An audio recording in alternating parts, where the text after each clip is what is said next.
Now, I might not be able to improve the Hanmoon, but I can improve your magic game using Eastern philosophy. And we did it. Part 30.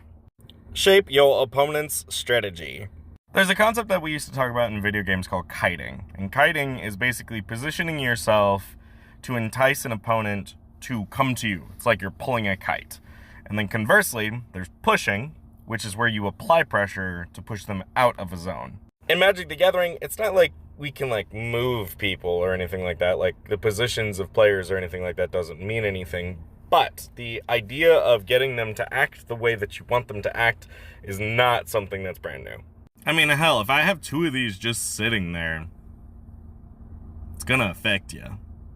And what's really important about this concept of either pushing or pulling your opponent and shaping their strategy and shaping their options is giving them some amount of information that means something that will lead to the next thing down. Oh, I have 2 blue mana. Just stare at them. Is the next thing you're going to do actually going to resolve?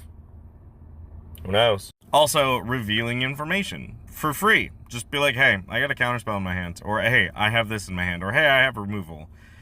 Saying something that is going to lead to the next steps down is really important for people to be able to do because it informs decision making. And I always battle the people that are just like, I don't believe in politics. I don't want to deal with it in here. Politics are for the outside world. This is a game.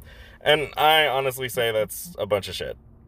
Saying you intend to act will apply pressure to the board. It just is what's going to happen. And you can ask leading questions. You can ask rhetorical questions. Stuff like who's the threat. That's a version of pushing. You can push your opponents towards somebody. Say you're person A, person B is all of a sudden like, oh, person C is totally the threat. Maybe person D wasn't really paying attention to it.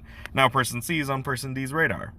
It is some psychological games, and I will say it's better if you don't lie. If you are an honest person when you're playing, it really will start to show. Doesn't mean you can't have tricks, but being honest about what you have and stuff like that can really kind of apply more pressure than you think it does.